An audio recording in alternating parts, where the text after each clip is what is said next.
Magandang gabi, Luzon, Visayas at Mindanao. Narito na ang nagkakaisa at pinakamalawak na pagbabalita. Sa pangunguna ng Presidential Communications Office na kanabibilangan ng Philippine Information Agency, Philippine News Agency, Presidential Broadcast Service, Radyo Pilipinas, IBC at PTV. Mula sa PTV, ako po si Sheila Salaysay. Ihahatid namin ang mga komprehensibo at mahalagang balita mula sa iba't ibang bahagi ng bansa. Mula sa PTV, ako po si Joshua Garcia. Ito ang Balitang Pambansa.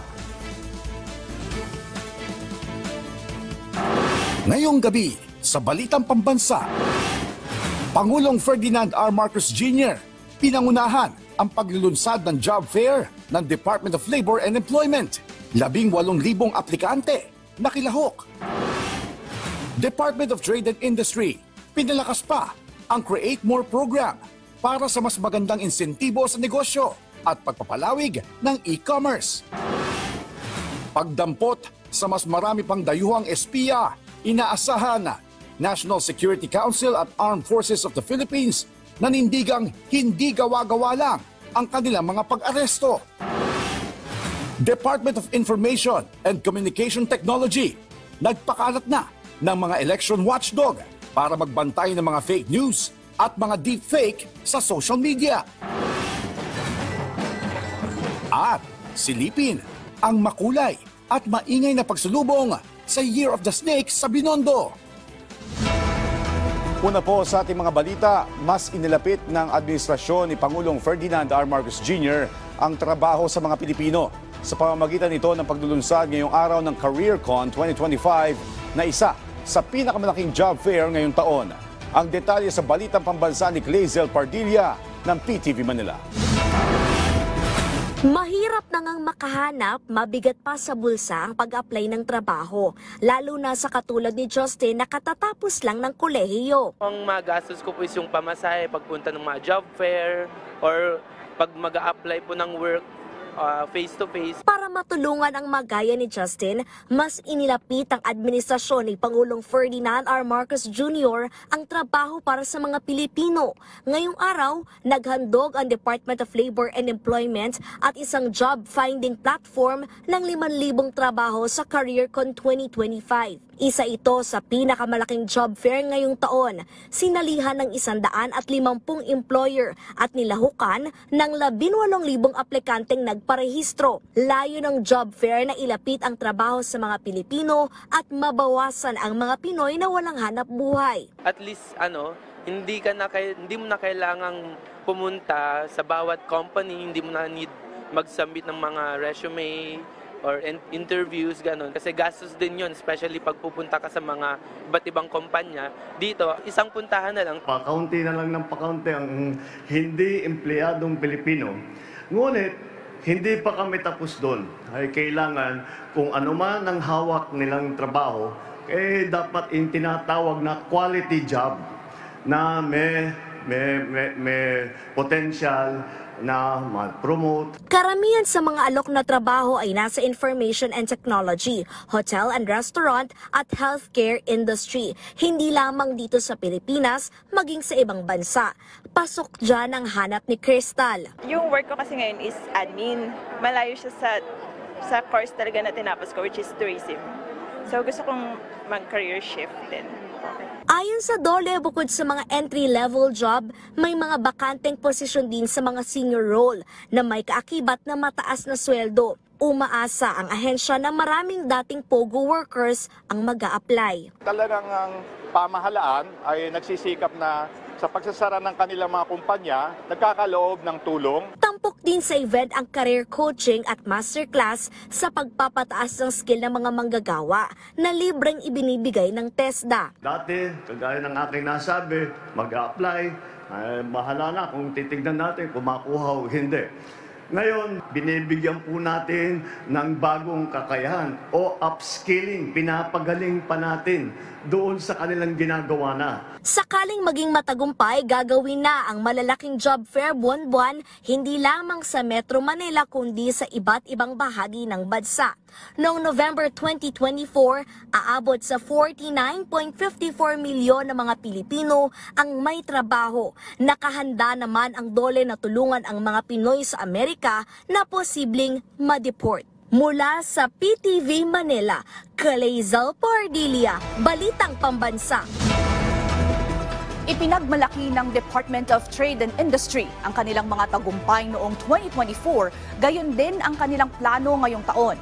Kabilang na sa kanilang mga accomplishment ang 20% na pagtaas ng foreign investments, mas mahigpit na proteksyon sa presyo ng pangunahing bilihin at pagpapalakas ng MSME development para tulungan ang maliliit na negosyante. Sa panayam ng programang Bagong Pilipinas Ngayon kay DTI Secretary Cristina Roque, sinabi niyang mas magiging agresibo ang kagawaran ngayong 2025 sa international trade, lalo na sa roadshows para hikayatin pa ang global investors. Pinalalakas din nila ang Create More program para sa mas magandang insentibo sa negosyo at pagpapalawig ng e-commerce para sa mas mabilis na transaksyon. Tututukan din ng DTI ang creative industry at patuloy na makikipagtulungan sa Department of Agriculture para mapababa ang presyo ng bigas alinsunod sa utos ni Pangulong Ferdinand R. Marcos Jr. For this year, we'll make sure that we will have an aggressive approach or a nationwide approach to make sure that all these programs reach the people all the way from Luzon, all the way to Mindanao. Yun ang talagang goal natin ngayon because we have so many programs that are really, I should say, excellent programs. We just have to get the people to know that these excellent programs exist. And if they avail of these programs or take advantage of the programs of the DTI, I assure you, aangat sila. Samantala, hinikayat ng Philippine Coast Guard ang publiko na tumindig para sa West Philippine Sea sa pamamagitan ng tamang pagboto ngayong darating na eleksyon. Ang detalye sa Balitang Pambansa ni Jana Pineda ng Philippine Information Agency National Capital Region. Hinikayat ni Philippine Coast Guard spokesperson for the West Philippine Sea, Commodore J. Tariela, ang mga Pilipino na bumoto ng mga tamang kandidato ngayong darating na 2025 midterm elections. Ayon sa tagapagsalita, ang pagboto ng mga kandidatong sumusuporta sa laban ng West Philippine Sea ang mga karapat-dapat na ilagak sa Senado at Kongreso. Dagdag pa ni Tariela, ang pagboto rin ang pinakamahusay na paraan kung paano patuloy na maipapakita ng mga Pilipino ang nagkakaisang suporta para sa pagsusulong ng maritime sovereignty ng ating bansa. This coming midterm election, this is the best way that we can show our patriotism and significant effort to make sure na ang ating ilalagak sa Senado at Kongreso ay mga mambabatas na susuporta sa ating laban sa West Philippine Sea. Samantala, binigyang diin ng Philippine Coast Guard na patuloy nitong titiyakin ang seguridad ng mga Pilipinong mangingisda sa paligid ng West Philippine Sea, pati na rin ang puwersa ng pamahalaan na nagsasagawa ng resupply mission sa lugar. Nanawagan din ng PCG sa mga Pilipino na makiisa sa mga hakbangin ng ating pamahalaan para ipaglaban ang ating karapatan. Ang panawagang ito ng Philippine Coast Guard at ng bumubuo ng National Task Force for the West Philippine Sea ay kaakibat ng isinasagawang Transparency Initiative na naglalayong hikayatin pa ang mas maraming Pilipino na suportahan ang ating laban para sa West Philippine Sea. Mula sa Philippine Information Agency National Capital Region, Jana Pineda, Balitang Pambansa. Kasunod ng pagkakahuli sa umunoy Chinese spy, 2 dayuhan pa ang naaresto ng mga otoridad dahil din umano sa pang-espiya. Nanindigan naman ng National Security Council at AFP na dumaan sa surveillance operation ang pagkakahuli sa kanila. Ang detalye sa Balitang Pambansa ni Patrick De Jesus ng PTV Manila. Asahan na mas marami pang maaresto dahil sa pang-espiya kasunod ng pagkakahuli sa umano'y Chinese spy. Sabi ng National Security Council, mayroon pang naaresto sa Palawan na 2 dayuhan dahil sa timbre ng ilang residente sa kanila umanong kahina-hinalang aktibidad kung saan may mga ebidensya ding nadiskubre. Pumupunta sa mga, for example, mga bases natin, military bases natin, Coast Guard Coast Guard bases, kung nasaan yung mga barko natin, no? Nandun sila sa mga lugar na malapit at naglalagay sila ng mga equipment to be able to record the movement, no, of military personnel. We have seen the extensive operations that they have been doing in the Philippines, and slowly we are able to disrupt and to stop all of these activities in our country. Muli namang nanindigan ng NSC at AFP na hindi gawa-gawa lamang, kundi dumaraan sa surveillance operation ang pagkakahuli sa mga sinasabing espiya. Huwag i-downplay ito. Kasi some are saying na hindi naman high-tech itong equipment na to. But what matters is the data that is being taken and how it's gonna be used. Kinakalungkot natin yung sinabi ng Chinese Embassy at ng Chinese Foreign Ministry na lahat lang daw ito ay baseless accusations, lahat daw ito ay walang katuturan at paninira lamang. This was a case build-up, no? Hindi naman po tanga ang ating kapamahalaan. Suportado naman ni retired Associate Justice Antonio Carpio ang pag-amyenda ng mga mambabatas sa espionage law ng Pilipinas na isinusulong ng NSC at ang pagsasabatas sa countering foreign interference and malign influence. We are now in the cyber age. We have to update really a lot of our criminal laws, especially on national security. Mula sa People's Television Network, Patrick De Jesus para sa Balitang Pambansa. Nagpakalat ng mga election watchdog ang Department of Information and Communications Technology para magmanman laban sa maling impormasyon, fake news at mga deepfake. Lalo ngayong nalalapit na ang halalan. Ang detalye sa Balitang Pambansa ni Noel Talakay ng PTV Manila. Malaki ang magiging papel ng mga social media platform sa pagpapakalat ng mga maling impormasyon ngayong paparating na ang eleksyon ayon sa government employee na si Nermar. Sa social media kasi mas mabilis yung pagpapakalat ng misinformation at pagpili ng boto. Kasi halos lahat ng mga Pilipino ay gumagamit ng social media at may internet. Ang ganitong senaryo ay inaasahan na raw ng Department of Information and Communication Technology o DICT. Kaya naman nag-deploy na raw ang ahensya ng mga election watchdog para magbantay ng mga disinformation, misinformation, fake news at mga deep fake sa social media. Mga NGOs, mga volunteers that are willing to put in their resources, their time in order to be watchdogs, kumbaga. Isa sa mga NGOs na lumapit sa DICT ay ang Scam Watch Pilipinas. Ayon sa co-founder nito na si Josel de Guzman, isa sa kanilang tinitingnan ngayon ang tinatawag nilang zombie account o ang mga social media account na nahack at mga troll account ng nakaraang eleksyon. Hindi lang daw kasi ito magagamit sa pagpapakalat ng disinformation, misinformation, fake news at mga deepfake. Magagamit din daw ito sa mga scam o pagbili ng boto.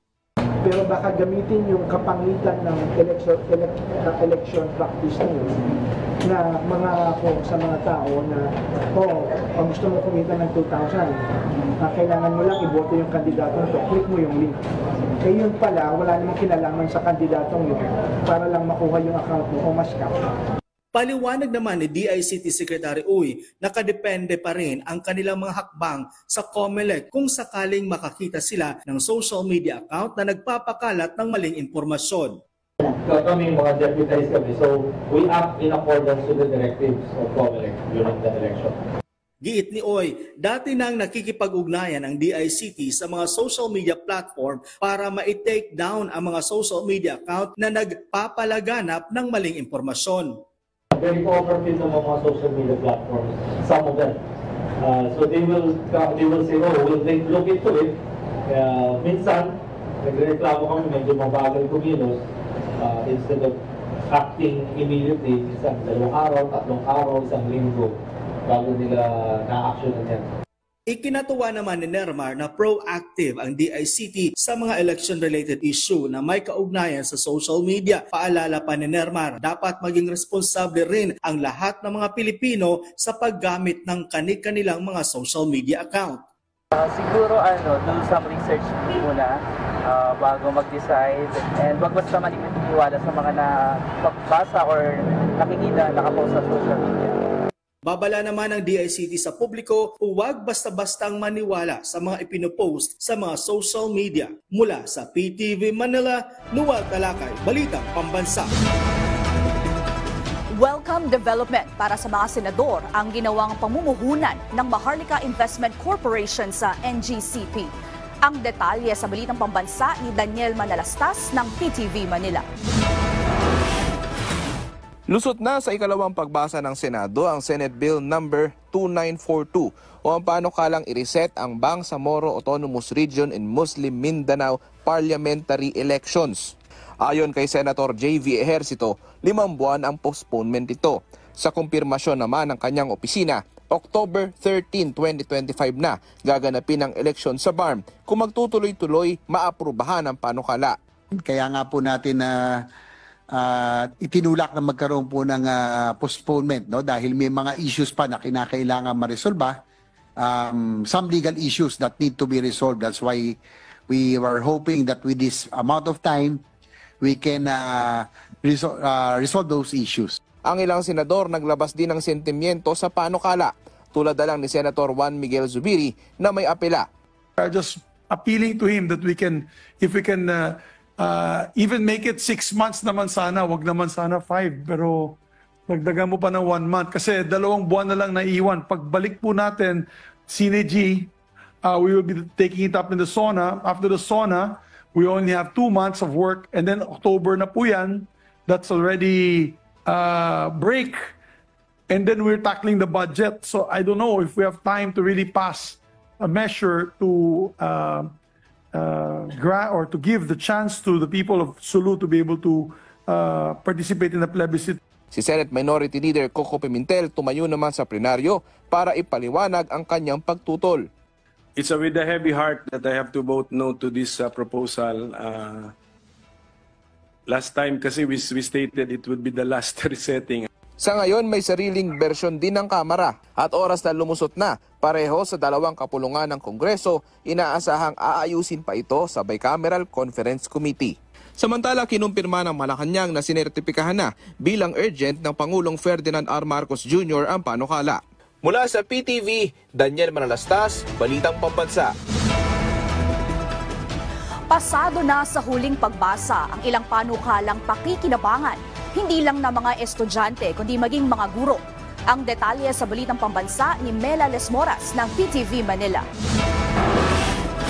Para ibayo pang mapagbuti ang antas ng edukasyon sa bansa, inaprubahan na sa ikatlo at huling pagbasa ng Kamara ang 2 mahalagang panukalang batas para sa kapakanan ng mga estudyante. Kabilang na riyan ang House Bill number 11214 o panukalang Private Basic Education Vouchers Assistance Act. Sa ilalim nito, layo na ibayo pang mapalawig ang Expanded Government Assistance to Students and Teachers in Private Education Act o EGASPE, kung saan hindi na lang kwalipikadong grade 7 hanggang grade 12 private school students ang bibigyan ng aid vouchers, kundi maging ang iba pang nasa basic education levels mula kindergarten. May mga probisyon din ditong tutugon sa mga pangangailangan ng mga private school teacher.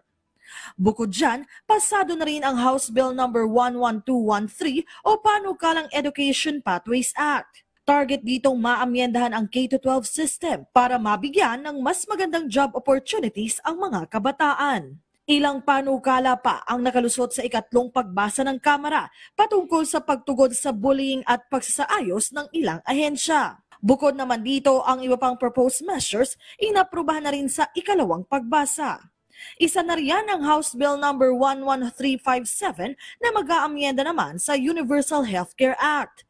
Suportado naman ito ng Department of Health lalo pat isa ito sa mga priority bill ng administrasyon. Giit ng DOH, kapag tuluyan na itong naisabatas, inaasahang bababa pa ang premium contribution rate sa PhilHealth at mas mapagbubuti pa ang hatid nitong mga benepisyo. Mula sa PTV, Mela Lesmoras para sa Balitang Pambansa. Matapos sertipikahang urgent ni Pangulong Ferdinand R. Marcos Jr., tiniyak ng Commission on Elections ang kahandaan sakaling maisabatas ang panukalang magpapaliban ng BARM parliamentary elections ngayong taon. Ang detalye sa Balitang Pambansa ni Luisa Erispe ng PTV Manila. Ngayong sinertipikahan na ni Pangulong Ferdinand R. Marcos Jr. na urgent bill ang pagpapaliban ng BARM parliamentary elections sa Oktubre ngayong taon. Handa namang tumalima ang Commission on Elections sakaling maisabatas ito. Sabi ng COMELEC, ngayon pa lang ay hindi na muna nila iniimprenta ang mga balota para sa parliamentary elections dahil sa pag-usad ng batas sa Senado. Pinag-utos na natin sa printing committee na iset aside muna ang printing pagka ang pag-uusapan ay sa Bangsamoro parliamentary elections. Sapagkat tuloy naman yung printing ng Bangsamoro national and local elections. Kaya lang sa parliamentary, kinakailangan iset aside muna kasi pwede naman gawin namin yon sa huli.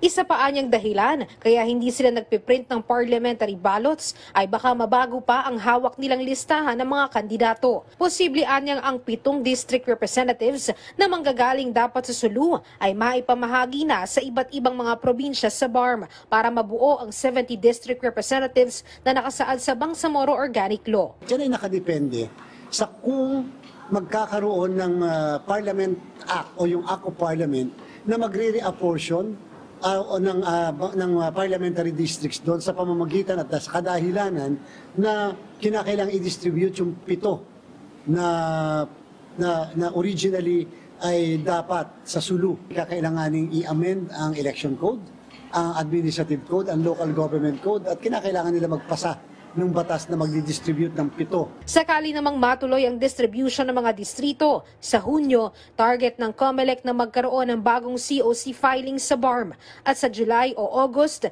ay ang pag-iimprenta ng mga bagong balota. Sa gastusin naman, sabi ng COMELEC, depende ito sa maipapasang batas ng Kongreso. Kung ito ay special elections, kakailanganin ng 2.5 billion pesos na dagdag pondo. Pero kung lalabas na kadugtong lang ito ng national at local elections, ay pag-iimprenta lang ng balota ang popondohan ng COMELEC. Kung sakaling magkakaroon ng separate Bangsamoro parliamentary election, we came up only with 2.5 billion pesos na hihingi namin na dagdag na budget kung sakasakali sa ating pong sa ating gobyerno. Sabi pa ng COMELEC, para lang sa district representatives ang pagbabago sa mga listahan ng kandidato. Para sa magiging political party representatives at sectoral representatives, posibleng wala ng pagbabago sa listahan ng accredited at proseso ng pagboto. Mula sa People's Television Network, Luisa Erispe para sa Balitang Pambansa.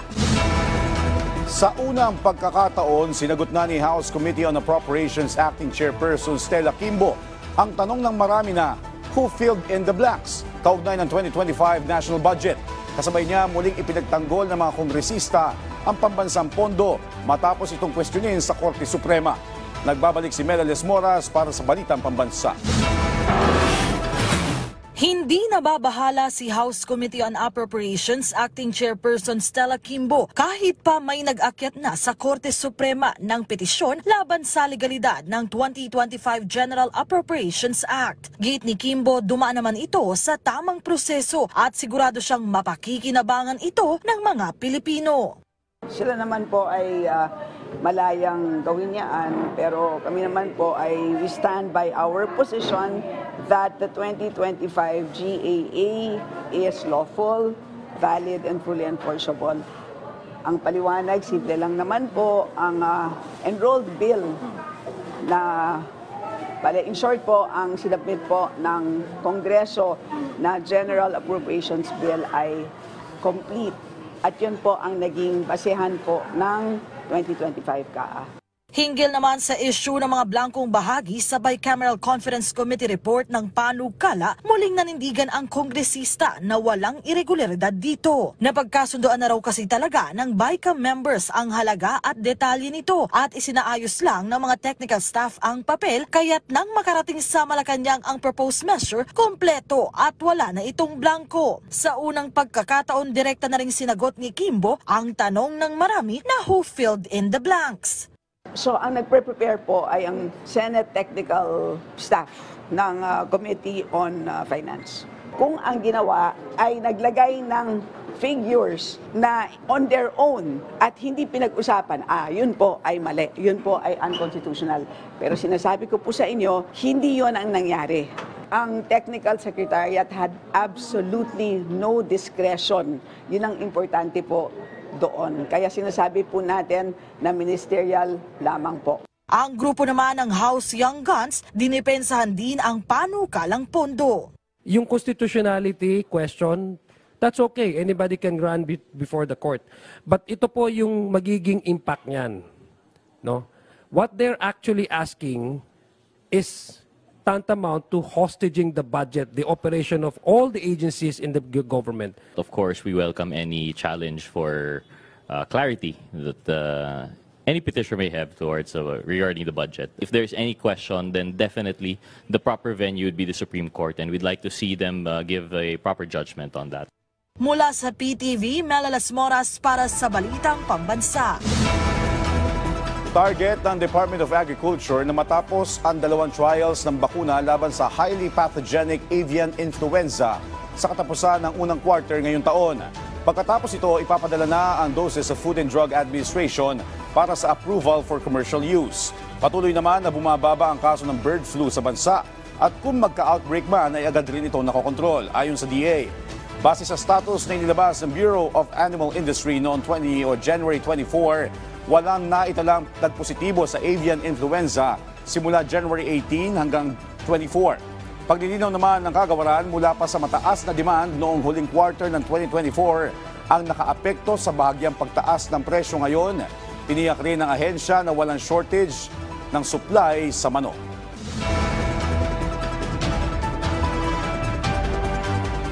Patuloy ang pag-usad ng 4.76 kilometrong Samal Island Davao City Connector o SIDC project na pinangunahan ng Department of Public Works and Highways. Ayon sa DPWH, umabot na sa 11.87% ang physical accomplishment ng proyekto na layong matapos sa Setyembre 2028. Sa isinagawang inspeksyon ng DPWH kahapon, ipinaliwanag ang paggawa sa Pakiputan Strait at sa mga land viaduct, habang tinututukan din ang kaligtasan mga manggagawa at mga dumadaang barko sa paligid ng mga aktibong marine traffic areas. Ang proyekto na nagkakahalaga ng 23.52 bilyong piso ay pinondohan ng Official Development Assistance kung saan kasama na rito ang isang 4-lane extra-dosed bridge, ramps, roundabouts at marine and land viaducts. Welcome development para sa mga senador ang ginawang pamumuhunan ng Maharlika Investment Corporation sa NGCP. Ang detalye sa Balitang Pambansa ni Daniel Manalastas ng PTV Manila. Kinulugod ng mga senador ang pagsisimula ng paggamit ng Maharlika Investment Corporation sa Maharlika Investment Fund sa pamumuhunan. Ayon kay Senador Juan Miguel Zubiri, welcome sa kanya ang hakbang sa pag-invest ng 20% stake sa National Grid Corporation of the Philippines o NGCP. Isa raw itong good investment kung profitability ang usapan sapagkat ang ating national grid operator ay wala raw kompetisyon. Pero higit sa profitability, ang pag-invest aniya sa NGCP ay strategic din sa pamamagitan ng defense and security. Para naman kay Senador Sherwin Gatchalian, ang development na ito ay nag-highlight sa oportunidad para sa partnership sa pagitan ng pribado at pampublikong sektor. So may mata na ang gobyerno ngayon sa loob ng NGCP. Makikita na natin ngayon yung bitukan ng NGCP na hindi pinapakita before. Kung matatandaan nyo, yung last administration, away ng away yan eh. No, umabot pa nga sa mga pagbanta ng paghahabla. So madugo yung naging relasyon between government and NGCP, especially during the last administration. So ngayon, meron na tayong mata doon. Alam na natin kung anong nangyari at pwede na natin i-pressure sila na mag-invest. Maasa naman si Senador J.V. Ejercito na ang 40% share na pagmamayari ng State Grid Corporation ng China ay isa sa mare-reacquire ng pamahalaan. Mula sa PTV, Daniel Manalastas, Balitang Pambansa. Dagsa pa rin ng mga tao sa Binondo, Maynila kasabay ng selebrasyon ng pagpasok ng Year of the Snake ngayong Chinese New Year. May payo naman ang feng shui expert sa publiko. Ang detalye sa Balitang Pambansa ni Rod Lagusad ng PTV Manila Live. Rod? Joshua Gong Sivakay, buhay na buhay ang Binondo ngayong ipinagdiriwang ang pagpasok ng Year of the Wooden Snake. Dito lang sa kinalalagyan ko dito sa may bahagi ng Binondo Plaza ay dagsana ang mga tao para sa selebrasyon ng Chinese New Year. Maingay at masaya ang selebrasyon ng pagpasok ng Year of the Wooden Snake ngayong Chinese New Year dito sa Binondo. Dagsa mga tao dito kasama ang kanilang mga kapamilya at mga kaibigan, kung saan kaliwat kanan din dito ang food trip. Nagkaroon din ng parada kung saan namahagi ng candy, chocolate, tubig, t-shirt at maging ampaw, kung saan nakiisa din dito si Manila Mayor Hani Lacuna. Ang mga nakiselebrate sa Binondo, nag-enjoy naman sa mga aktibidad. For the last 3 years dito na kami nakikiselebrate lang kami, kahit di kami Chinese. So kaya naman, ngayon lang kami naka-experience ng pa rin. So, saya. Sobrang happy. Saka ang saya-saya. Ay, magiging natin lang sila para sa aming lahat. Sa bahagi ng pulisya, walang anumang untoward incident na naitala kaugnay ng selebrasyon ng Chinese New Year dito sa Binondo. Well plan naman yung security natin, sir. Nalatag naman natin ng maayos. Sapat naman yung mga manpower na na-deploy natin. Per record, generally peaceful naman po yung celebration ng ating pong Chinese New Year. Samantala, ayon naman sa feng shui expert na si Master Hans Kua, ngayong Year of the Snake, mahalaga na mag-ingat online at pagdating sa relasyon. Although mas magiging kalmado ang snake kumpara sa Year of the Dragon, this year pa rin kailangan pa rin huwag tayo magpaniwala sa mga online na mga phishing. Kung saan magkiklik ka tapos may scam ang iyong mga pera, ang mga online money mo. Also, sa pag-ibig naman, activated din ang betrayal. Ahasan sa pag-ibig ang dapat bantayan. Kasamaan niya sa magandang katangian ng snake ay ang pagpapalit nito ng balat na may tutulad sa pagkakaroon ng panibagong simula. Kasama din sa katangian ng ahas ay ang pagiging strategist nito. Learn how to collab, to teamwork, to partnership para ma-reach natin ang goal, ang achievement na gusto natin makuha sa 2025. Pagdating naman sa Chinese zodiac sign gaya ng pig, payo ni Master Hans ay iwasan ang pagiging agresibo. Recovery year naman to para sa mga dog at dragon. Sa rooster, inaasahan na magkakaroon ng mga negosasyon. Sa monkey, magandang taon to para magka-baby. May tinatawag naman na money star ang sheep, habang ang horse naman ay may heaven blessing star at ang snake naman ay victory at success star. Sa rabbit ay patuloy ang pagpasok ng swerte. Malapit naman sa gulo ang tiger habang ang cheating naman sa rat at marami namang oportunidad para sa ox. Kasabay nito ay may mga pwedeng charms naman na gamitin para pumasok ang swerte. Binigyang diin naman ni Master Hans na ang feng shui ay gabay lamang. Joshua, sa mga oras na ito ay tuloy-tuloy lang yung celebration ng mga taong nagsipuntahan dito sa Binondo para ngayong Chinese New Year. At sa kasalukuyan sa likod ko ay may mga programa at ilan sa mga nakausap natin dito ay mamaya pa uuwi para i-celebrate ang pagpasok ng Year of the Wooden Snake ngayong Chinese New Year. At yan muna ang latest mula dito sa Binondo, Maynila. Balik sa iyo, Joshua. Kyong Hiwa at Sai sa ating mga kababayan dyan. Maraming salamat, Rod Lagusan. At dyan po nagtatapos ang 30 minutong ulat sa bawat sulok ng bansa. Samahan niyo kami muli mamayang alas 9:30 ng gabi para sa updated at pinalakas pang balitaan. Mula sa PTV, ako po si Joshua Garcia. Ito ang pinalawak na puwersa sa pangunguna ng Presidential Communications Office, kabilang ang Philippine Information Agency, Philippine News Agency, Presidential Broadcast Service, Radyo Pilipinas, IBC at PTV. Mula sa PTV, ako naman po si Sheila Salaysay. Hatid sa inyo ang komprehensibong paghimay sa mahalagang usapin dito lang sa Balitang Pambansa.